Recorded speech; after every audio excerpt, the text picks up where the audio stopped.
بسم اللہ الرحمن الرحیم۔ السلام علیکم، میں آپ کا میزبان سمیع ابراہیم۔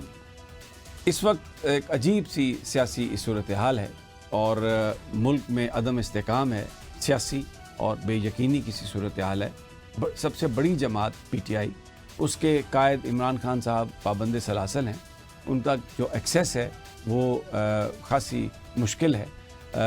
جو وہاں سے خبریں آ رہی ہیں اس میں جو اس وقت کے پی میں جو آپریشن ہے، تحریک انصاف اس کی مخالفت کر رہی ہے۔ 27 تاریخ کا جو جلسہ ہے اس میں یہ کہا گیا ہے ریپورٹڈلی کہ علی امین اس کے ہوسٹ ہوں گے اور تمام قیادت موجود ہوگی، اور وہاں پر کے پی میں جو آپریشن ہے اس کی بھرپور مخالفت کا اعلان کیا جائے گا۔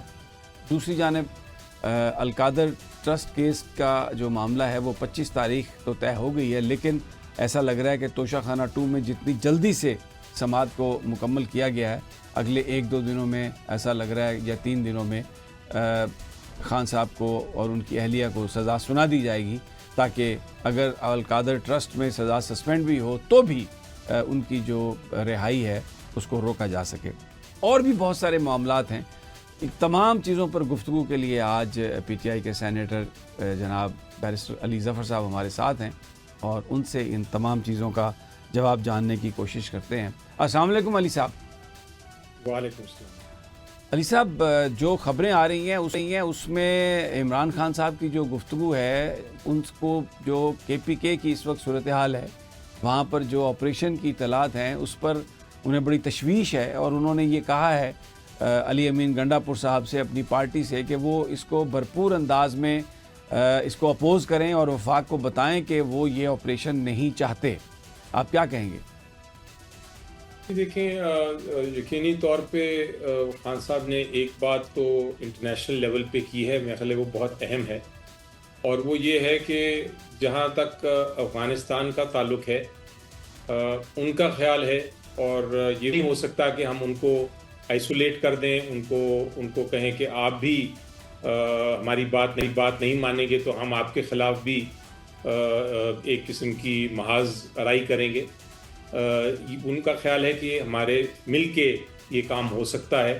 اور دوسری اہم بات یہ ہے کہ خاتمہ تو ہم نے کرنا ہے ٹیررزم کا، دہشت گردی کا، لیکن اس میں مقامی لوگوں کی مشاورت اور مقامی لوگوں کا جو ان کی مخالفت ہے اس کو ختم کرنا ہے، مشاورت قائم کرنی ہے، ان کی رضامندی ہونی چاہیے، اور ان کے ساتھ مل کے کرنا ہے جو بھی کرنا ہے، لیکن ان کے خلاف کچھ نہیں کرنا۔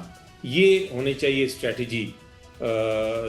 مجھے آپ کی باتوں سے یہ لگا ہے، حالانکہ بیچ میں کچھ دیر کے لیے آپ کی آواز غائب ہو گئی تھی، کہ خان صاحب جو ہیں وہ چاہتے ہیں ڈائیلاگ کا راستہ اپنایا جائے۔ وہ یہ نہیں چاہتے کہ کچھ ایسی کوئی ایکشن ہو جس سے کولیٹرل ڈیمیج بھی ہو، لوگوں کی جانیں جائیں، آپس میں نفرتیں زیادہ بڑھیں۔ ان کا یہ خیال ہے کہ ڈائیلاگ، لیکن بظاہر وفاق جو ہے وہ اس وقت ڈائیلاگ پر نہیں کی طرف جاتا ہوا نظر آ رہا۔ یہ بھی کہا گیا تھا کہ محمود خان اچکزئی کی قیادت میں علی امین گنڈا پور صاحب جائیں افغانستان اور وہاں پہ بات چیت کریں۔ اس حوالے سے کوئی پیش رفت ہے، یا وہ جو ہدایت تھی وہ اس پر عمل کرنا مشکل ہے پارٹی کے لیے؟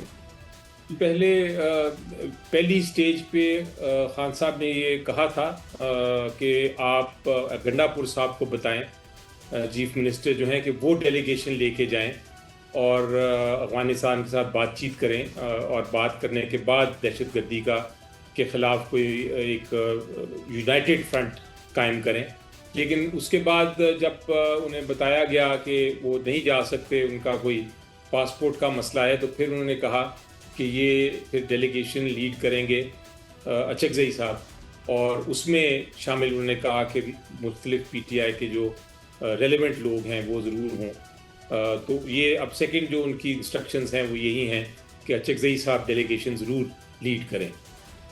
اچھا، عام جو لوگ ہیں علی ظفر صاحب، جو پارٹی کے سمپتھائزر ہیں، جب بھی ہم بھی باہر جاتے ہیں تو لوگ ایک سوال کرتے ہیں ہم سے کہ عمران خان صاحب کب آئیں گے، ہمارا مرشد کب آئے گا؟ اب اس کا نیچرلی کسی کے پاس جواب نہیں ہے، مجھے پتہ ہے کہ آپ کے پاس بھی شاید اس کا جواب نہیں، لیکن پھر بھی آپ کچھ ٹائم لائن بطور آپ اگر سمجھ رہے ہیں، القادر ٹرسٹ میں کیا سزا سسپینڈ ہو جائے گی، جلدی سسپینڈ ہو جائے گی، آپ کیا سمجھتے ہیں؟ اور اگر ہو جائے تو پھر یہ ان کی رہائی جو ہے اس کے راستے میں کیا رکاوٹ؟ جی دیکھیں، سب سے پہلے بات کرتے ہیں جو توشہ خانہ 2 کیس جو چل رہا ہے، جس کی جرا ہو رہی ہے. وہ جرا میں نے دیکھی، سنی، اور میں نے اس کے بعد پڑھی بھی جو رائٹنگ میں آیا. تو میری نظر میں ایک قانون دان کی حیثیت سے اس وقت یہ مقدمہ ختم ہو گیا. پروسیکیوشن جو ہے، ان کی جو اپنی شہادتیں آئی ہیں، اس کی جو جرا ہوئی ہے، اس کے بعد یہ ظاہر ہو گیا ہے کہ یہ ایک بوگس کیس ہے، یہ ایک بالکل بے بنیاد اور جھوٹا کیس ہے. اگر کوئی بھی اور معاشرے میں ایک عدالت قائم ہوتی تو یقینی طور پہ وہ از خود اس کیس کو اس شہادت کے بعد ڈسمس کر دیتی، اور ڈسمس کرنے کے بعد وہ یہ بلکہ ہرجانہ پروسیکیوشن کو کہتی کہ آپ نے اتنا غلط کیس کیوں بنایا، آپ ہرجانہ دیں. تو یہ تو ہے ایک میری ایز اے قانون دان جو میں نے آپ کو بتایا. لیکن ہوتا یہ دیکھا میں نے، یہ ہے ایکسپیرینس، یہ ہے کہ اس طرح کے جھوٹے کیسز پہلے بھی آئے، اس طرح کے بے بنیاد کیسز پہلے بھی آئے، جس میں توشہ خانہ 1، جس میں سائفر کیس، جس میں عدت کا کیس. یہ 3 ایگزامپلز تھے، 3 مثالیں ہیں. وہاں بھی بالکل ایسے تھا کہ کیس کو ختم ہونا چاہیے تھا، لیکن کسی پریشر کی وجہ سے جو عدالتیں تھیں انہوں نے سزا سنا دی. اس کے بعد جب معاملہ گیا ہائی کورٹ میں تو تینوں سزائیں ختم ہو گئیں. تو میری نظر میں القادر کیس کی بھی پوزیشن یہی ہے. وہ بھی اسی طرح اسی نوعیت کا کیس ہے، بے بنیاد کیس ہے، جھوٹا کیس ہے، کوئی گواہی نہیں آ سکی لیکن سزا ہوئی. تو مجھے تو یہ نظر آتا ہے کہ ہائی کورٹ لیول پہ یہ کیس اسی طرح اس کی سزا ختم کر دی جائے گی جس طرح کہ توشہ خانہ 1 یا جس طرح کے عدت کیس یا سائفر کیس میں سزائیں ختم ہوئی.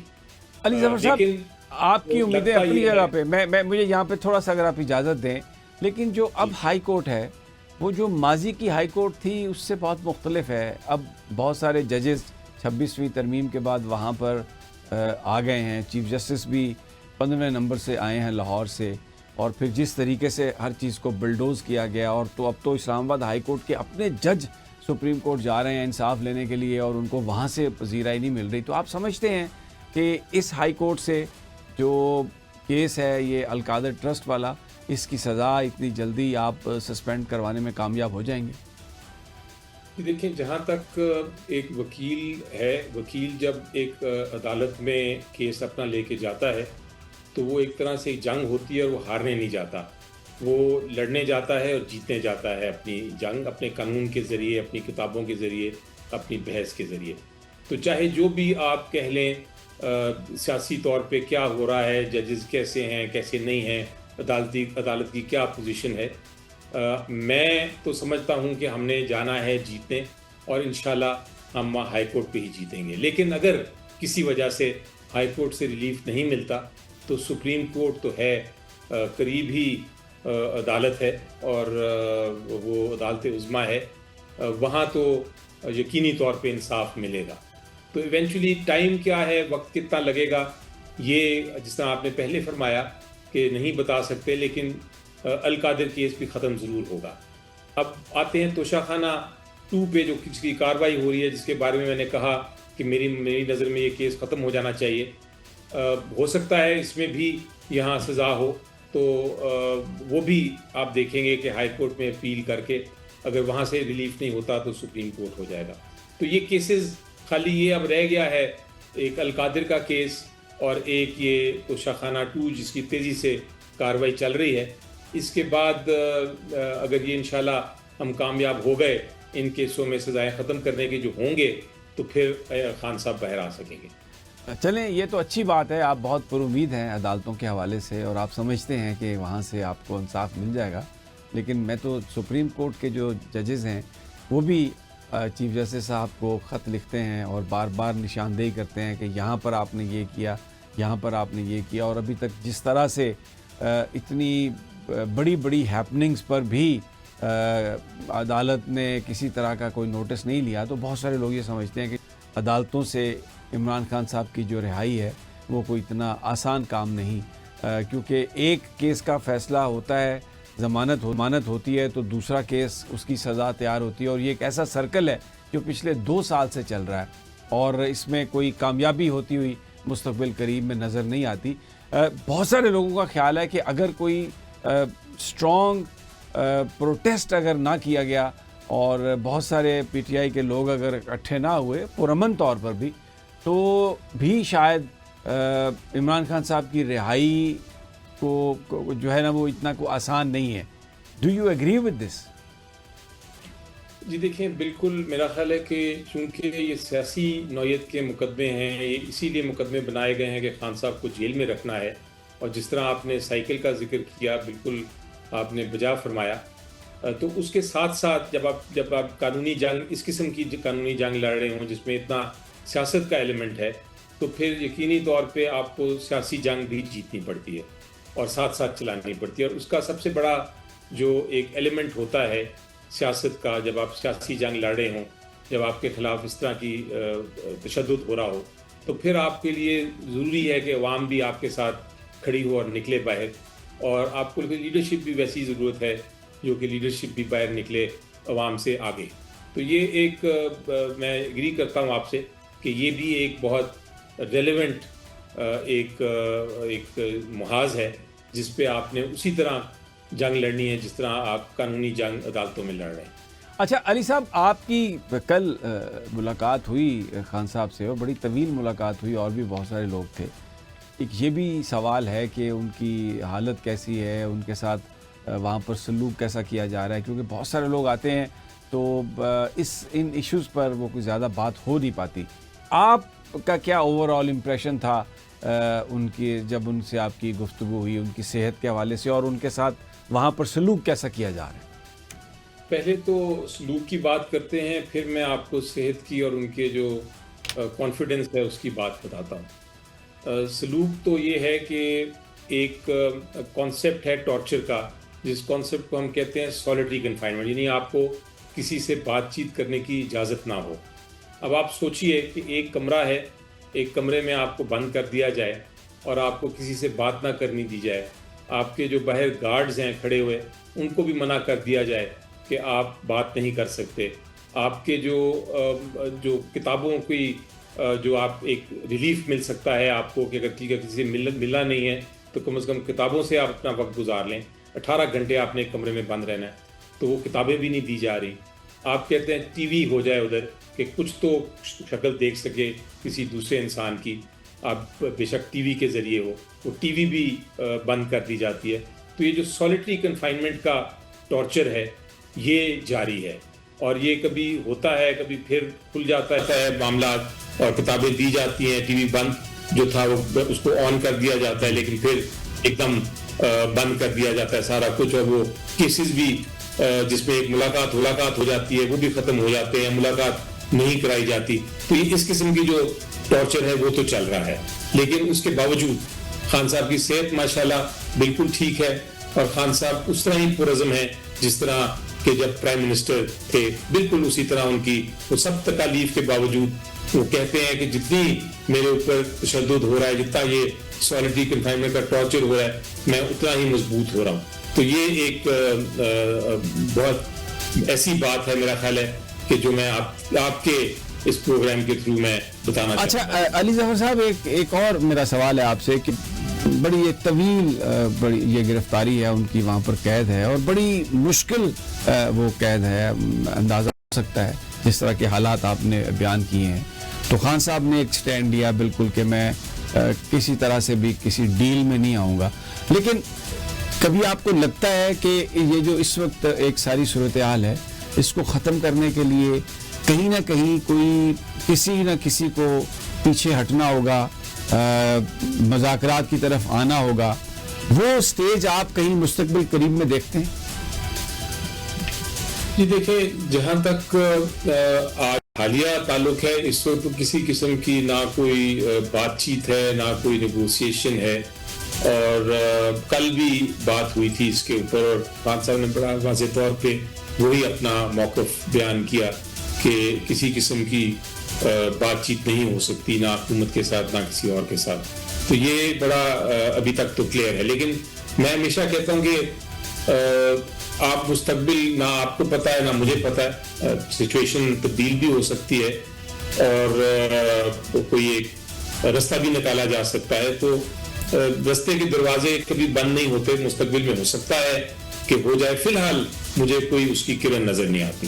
اچھا, ایک اور چیز جس پر ہمیں لگتا ہے کہ حکومت فوکس کر رہی ہے, جو عمران خان صاحب کے جو ٹویٹس ہیں, وہ جو ایکس پر ان کا اکاؤنٹ ہے, اس کے لیے بیرسٹر ظفر اللہ جو ہیں وہ قانونی طور پر درخواستیں دے رہے ہیں, چارہ جوئی کر رہے ہیں, اور حکومت کی یہ خواہش لگتی ہے کہ وہ ایک جو سلسلہ ہے جس میں خان صاحب کا موقف سامنے آتا ہے اس کو بند کر دیا جائے, اس سارے معاملے کو. آپ کا کیا خیال ہے کہ آپ اس کو کس طریقے سے کاؤنٹر کریں گے, عدالتوں میں جائیں گے, مقابلہ کریں گے؟ کیونکہ لگتا یہ ہے کہ جو سارا بیانیہ حکومت کا ایک ٹویٹ آتا ہے اور وہ دھڑام سے ہر چیز جو ہے وہ وینش ہو جاتی ہے, تو وہ اب کوشش یہ کر رہے ہیں کہ اس سارے سلسلے کو ہی ختم کیا جائے. آپ یہ اندازہ لگا لیجئے کہ اس حکومت کی کمزوری کا عالم کہ ایک ٹویٹ سے وہ اتنا گھبرا جاتے ہیں کہ ان کی حکومت ایک طرح لگتا ہے ان کو کہ جانے لگی ہے. تو یقینی طور پہ وہ کوشش کریں گے اور کوشش کرتے رہے ہیں پہلے بھی کہ وہ ٹویٹر ہینڈل کو بند کریں, لیکن دنیا بھر میں یہ کوشش ہوئی ہے, مختلف ممالک نے بھی کیا ہے کوشش, لیکن کامیابی نہیں ہوئی. تو یہ بڑا مشکل ہے کہ آپ سوشل میڈیا کو اس طرح شٹ ڈاؤن کر دیں. سوشل میڈیا ایک لوگوں کی آواز بن گئی ہے, اور ہر میرا خیال ہے جو شخص ہے وہ اپنا ہی ایک چینل ہے, وہ اپنا ہی ایک میڈیا ہاؤس ہے. اس کی وہ ایک ٹویٹ آتی ہے, وہ 10 اس کے اوپر مختلف ٹویٹس آتی ہیں, اور پھر 20 لوگ اس پہ کامنٹ کرتے ہیں, اور پھر وہ کرتے کرتے لاکھوں کروڑوں میں لے جاتی ہے. تو یہ چیز روکی نہیں جا سکتی, یہ صرف اس طرح روکی جا سکتی ہے. آپ بیانیے کا جواب بیانیے سے دے سکتے ہیں, لیکن اس طرح سے نہیں روک سکتے. میرا وقت کم ہے, اب میرے پاس ایک آخری سوال میں کرنا چاہ رہا ہوں کہ جو GHQ حملہ کیس ہے اس میں اب یہ کہہ رہی ہے گورنمنٹ, اور آج انہوں نے عدالت میں وہ جج صاحب نے اپنے فون پہ ملایا, اور میں نے دیکھ رہا تھا, میں ملک فیصل صاحب کہہ رہے تھے کہ ہمیں تو کوئی خان صاحب کی نہ آواز آئی نہ ہمیں پتہ ہے. تو یہ جو ان کی اپیئرنس ہے یہ تو کوئی ہیلپ فل نہیں ہے, اور نہ ہی اس کو ہم سمجھ سکتے ہیں کہ یہ قانون کے مطابق ہے. تو کیا پھر اس پہ ہم کہ لیگل لایا عمل کیا ہو سکتا ہے فردر؟ آج بالکل ایسی بات تھی کہ وہ ویڈیو لنک کے بارے جو نوٹیفیکیشن جو آئی تھی اس کے مطابق تو ایک ویڈیو لنک تھا باقاعدہ طور پہ جس کے تحت کارروائی ہونی تھی عدالت کی. تو وہ ویڈیو لنک تو بالکل نہیں تھا, نہ کوئی اس میں آواز آ رہی تھی, نہ اس میں کوئی نظر آ رہا تھا. تو اس لیے یہ بائیک آؤٹ کرنا پڑا ایک طرح سے پروسیڈنگز کو. بہت بہت شکریہ ناظرین, یہاں پر وقت ہوا ہے ایک بریک کا, ہمارے ساتھ ہی رہیے. ویلکم بیک ناظرین. پاکستان کی مغربی سرحدوں کو ہمیشہ محفوظ تصور کیا جاتا رہا ہے کیونکہ وہاں پر دوست ملک افغانستان واقع ہے. افغانستان کے ساتھ بڑی دیرینہ دوستی ہے, اور جب سوویت یونین نے افغانستان پر قبضہ کیا تو پاکستانیوں نے بڑی محنت سے بہادری سے افغانیوں کے ساتھ مل کر روسی افواج کو شکست دی, اور وہاں پر جو افغانستان تھا اس کی حکومت اور اس کا اقتدار واپس افغانوں کو ملا. ہمیشہ سے تعلقات اچھے رہے ہیں, اور ان اچھے تعلقات کی وجہ سے کبھی بھی یہ ضرورت محسوس نہیں ہوئی کہ افغان بارڈر پر کوئی زیادہ فورسز کی تعیناتی کی جائے. کچھ فورسز ضرور رہتی رہی ہیں امیگریشن پرپزز کے لیے, لیکن جس طرح ایسٹرن بارڈر پر بھارت سے خطرات, اس طرح کبھی بھی ویسٹرن بارڈر کو غیر محفوظ نہیں سمجھا گیا. لیکن اب گزشتہ کچھ عرصے سے پاکستان اور افغانستان کے تعلقات کشیدہ. بہت سارے لوگ اس کو بڑی شک کی نگاہ سے دیکھتے ہیں. ان کا یہ کہنا ہے کہ شاید مغربی قوتیں پھر دوبارہ افغانستان کے خلاف کوئی مہم جوئی کرنا چاہتی ہیں, جس کی وجہ سے یہ پاکستان کے تعلقات بھی کشیدہ ہیں, کیونکہ ہم نے اپنے آپ کو شاید یہ سمجھا جاتا ہے کہ مغربی طاقتوں کے ساتھ الائن کر لیا ہے. اور پھر پچھلے 3-4 دنوں میں تو بہت ہی امپورٹنٹ ڈیولپمنٹس ہوئی ہیں. امریکی صدر ڈونلڈ ٹرمپ نے کہا ہے کہ وہ بگرام ایئر بیس کو واپس لینا چاہتے ہیں. افغانستان نے اس کی بھرپور انداز میں اس کو نفی کیا ہے, اس کو مسترد کیا ہے کہ بالکل افغانستان کا کوئی حصہ امریکی نہیں لے جا سکتے. لیکن ویری سرپرائزنگلی وزیر دفاع پاکستان کے جناب خواجہ آصف ان کا کہ افغانستان پاکستان کا ایک دشمن ملک ہے, بہت حیرت ہوئی بہت سارے پاکستانیوں کو.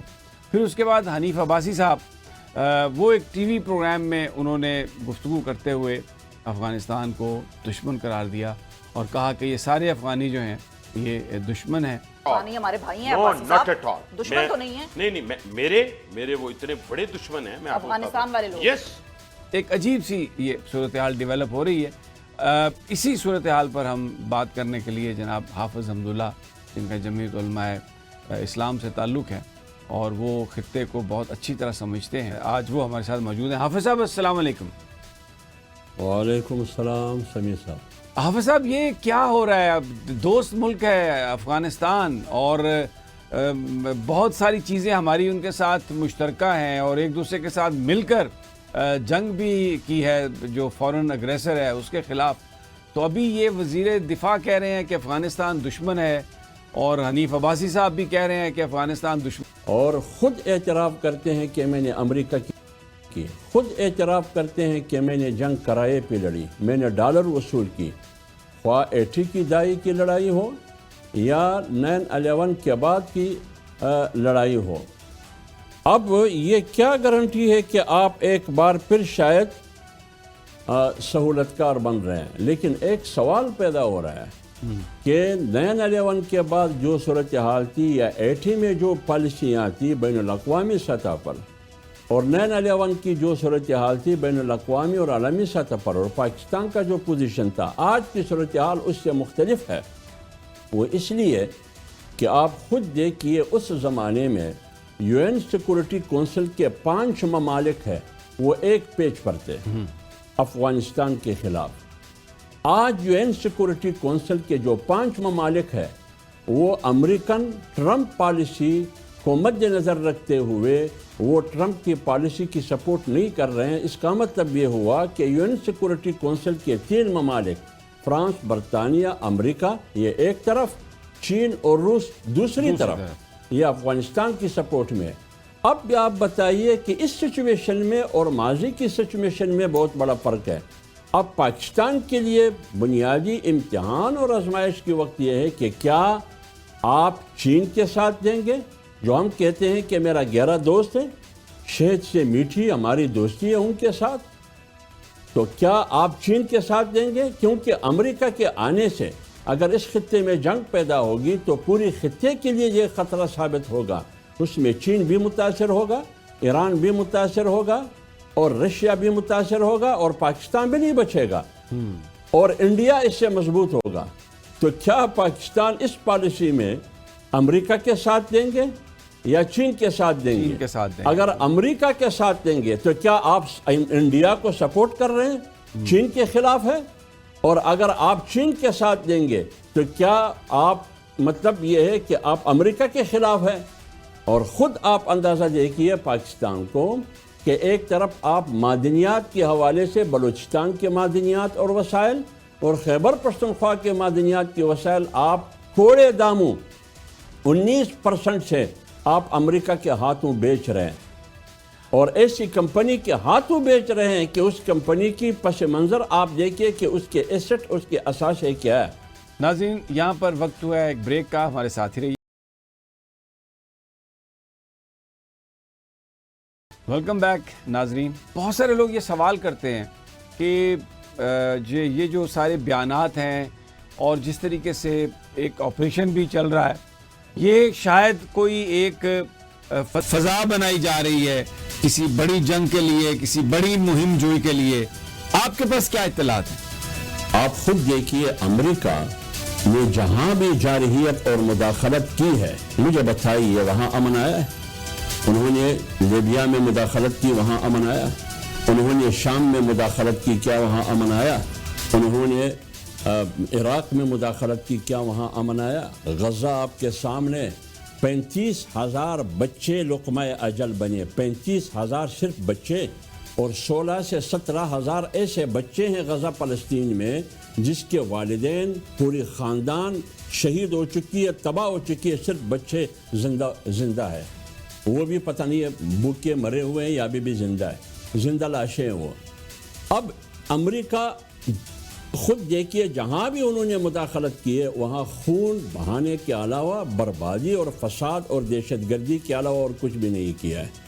ادھر آپ دیکھیے کہ اس خون بہا میں، اس خون ریزی اور غارت گری میں اوپر سے کون کون ممالک شامل تھے، اور گراؤنڈ پر جو مسلم ممالک اپنے آپ کو کہتے ہیں ان خون خرابے میں کون کون شامل تھے.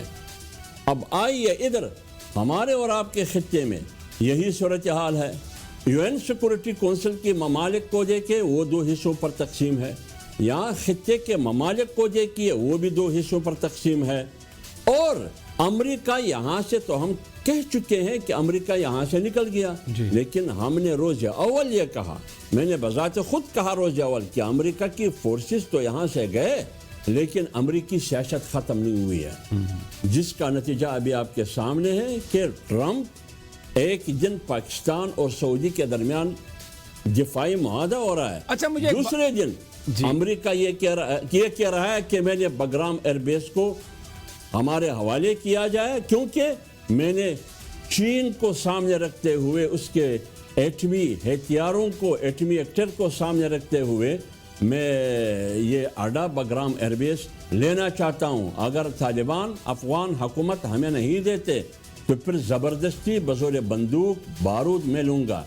اب آپ بتائیے اس سے یہ امن کے لیے یہ باتیں، یہ خوشحالی کے لیے، یہ ایک نئی جنگ کے لیے انہوں نے سگنل دے دیا. اچھا حافظ صاحب مجھے یہ بات بتائیے، آپ کے پاس کیا اطلاعات ہیں کہ کیا جو طالبان ہیں افغانستان کے اندر وہ پاکستان میں دراندازی اور دہشت گردی کے واقعات میں ملوث ہیں؟ ایک بڑا سوال ہے، اس لیے کہ بہت سارے لوگوں سے میری بات ہوئی ہے، ان کا یہ کہنا ہے کہ یہ ایک ماحول سازی ہے بیسیکلی، جس میں یہ ساری باتیں کی جاتی ہیں. کوئی اکا دکا لوگ ہو بھی سکتے ہیں، لیکن طالبان کی طرف سے، وہاں کی حکومت کی طرف سے اس طرح کی کوئی چیز، اس کا کوئی ثبوت جو ہے وہ ابھی تک دینے سے قاصر رہا ہے کوئی بھی فریق.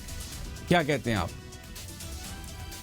بات یہ ہے جب افغانستان میں 9/11 کے بعد کرزئی اور اشرف غنی کی حکومت تھی تو کرزئی اور اشرف غنی کا الزام تھا کہ پاکستان باقاعدہ طالبان کو سپورٹ کرتے ہیں اور بھجواتے ہیں افغانستان میں لڑنے کے لیے، اور پاکستان کا الزام تھا کہ اشرف غنی اور کرزئی کی حکومت پرو انڈیا ہے، وہ یہاں لوگوں کو بھجواتے ہیں، پیسہ دیتے ہیں، ڈالر دیتے ہیں، اسلحہ دیتے ہیں. تو بس سوال یہ ہے کہ جب کرزئی اور اشرف غنی کی حکومت پاکستان میں مداخلت کر رہی تھی تو امریکہ کہاں کھڑی تھی؟ وہ حکومت تو امریکہ کی چھتری میں تھی نا. تو پھر آپ ڈائریکٹ امریکہ کو کیوں نہیں کہتے ہیں کہ بلوچستان میں آپ دخیل ہے اور خیبر پختونخوا میں آپ دخیل ہے؟ یہی صورتحال ہے آج، کہ آج پاکستان افغانستان کو، کل پاکستان افغانستان پر الزام لگاتا تھا، آج پاکستان افغانستان پر الزام لگا رہے ہیں کہ افغانستان مداخلت کر رہا ہے پاکستان میں، بالخصوص بلوچستان اور خیبر پختونخوا میں. لیکن بنیادی سوال یہ ہے جو آپ نے اٹھایا ہے اور ہم نے بھی سنا ہے کہ طالبان افغان حکومت نے بار بار پاکستان کو کہا ہے کہ ہمیں ثبوت دے، ہمیں شواہد دے تاکہ ہم اس کا ازالہ کر سکے، اس کا راستہ روک سکے. دوسری بات یہ ہے کہ افغانستان بہت بڑا افغانستان ہے. افغانستان میں 4 سال سے افغان کی حکومت ہے طالبان کی، اس کو اتنا کنٹرول نہیں ہے افغانستان کے پہاڑوں پر جو ایک منظم حکومت کی کنٹرول ہوتی ہے، جیسے پاکستان میں 78 سال سے ایک منظم فوج ہے، ایک منظم سسٹم ہے، میکینزم ہے. وہ کنٹرول نہیں کر سکتا ہے خیبر پختونخوا اور بلوچستان کو. تو پھر آپ بتائیے کہ اگر افغانستان سے وہاں سے لوگ آتے ہیں، پھر تیسرا سوال یہ ہے کہ ہم نے باڑ بھی لگایا ہے، ہمارے انٹیلیجنس ادارے بھی ہے، اور ہم نے چیک پوسٹیں بھی لگائی ہیں، ہم نے خفیہ کیمرے بھی لگائے ہیں، ڈرون بھی ہے ہمارے پاس. تو پھر یہ لوگ کیسے آتے ہیں؟ اور چوتھی بات یہ ہے کہ ہم یہ کہتے ہیں کہ انڈیا اس میں ملوث ہے افغانستان کے راستے. تو افغانستان میں تو انڈیا کا ایک سمپل سادہ سا کنسل خانہ بھی نہیں ہے. تو پھر انڈیا کیسے پروموٹ کر رہا ہے؟ اگر انڈیا پروموٹ کر رہا ہے دہشت گردی کو افغانستان کے راستے،